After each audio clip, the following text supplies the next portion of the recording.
अपना विधायक बदलना चाह रहा है, इसलिए कि 10 साल के बंधक को तोड़ना है।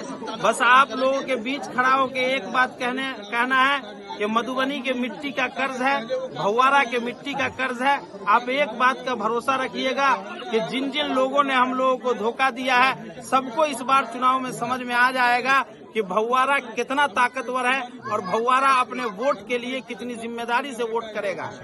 ताकत वोट में होती है, ताकत नोट में नहीं होती है। इसलिए एक मुत्तहिद होकर एक मर्तबा वोट गिराइए।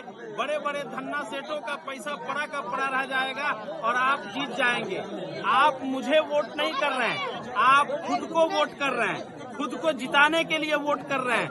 आप अपने सड़कों को बनाने के लिए वोट कर रहे हैं, आप अपने नालों को बनाने के लिए वोट कर रहे हैं, आप अपने बच्चों के स्कूल के व्यवस्था को सुधारने के लिए वोट कर रहे हैं, आप अपने स्वास्थ्य केंद्र के व्यवस्था को सुधारने के लिए वोट कर रहे हैं, आप भौवारा में विवाह भवन बनाने के लिए वोट कर रहे हैं, आप भौवारा में लाइब्रेरी बनाने के लिए वोट कर रहे हैं, आप भौवारा में हाई स्कूल और कॉलेज बनाने के लिए वोट कर रहे हैं, आप भौवारा में शिक्षा व्यवस्था को सुधारने के लिए वोट कर रहे हैं। इसलिए मुत्तहिद हो जाना है, किसी के बहकावे में नहीं आना है। बस एक बात याद रखिएगा कि आज के बाद से मधुबनी में सिर्फ अफवाह फैलेगा, इसलिए कि लोगों के दिल में डर बैठ गया है हार का। और जब लोग हारने का डर लोगों के दिल में बैठता है तो लोग अफवाह उड़ाते हैं।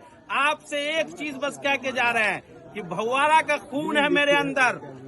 समीर महासेठ या माधव आनंद के पास इतनी दौलत नहीं है कि भौवारा के इस बेटा का ईमान खरीद ले।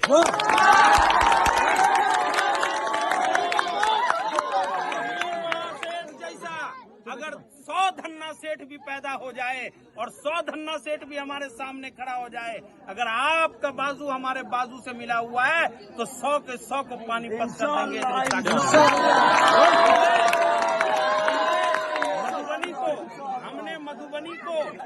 मधुबनी को हमने मुत्तहिद किया है, पूरा मधुबनी मुत्तहिद है और AIMIM के हरे झंडे के नीचे इत्तेहाद का सबूत 11 नवंबर को देना है। आपका अपना निशान है पतंग, याद रखिएगा।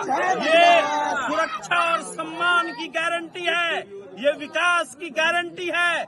11 नवंबर को 5 नंबर के बटन पे, पतंग के निशान पे अपने बेटा को, राशिद खलील को, बैरिस्टर असदुद्दीन ओवैसी की क़यादत में वोट देना है और खुद को जिताना है।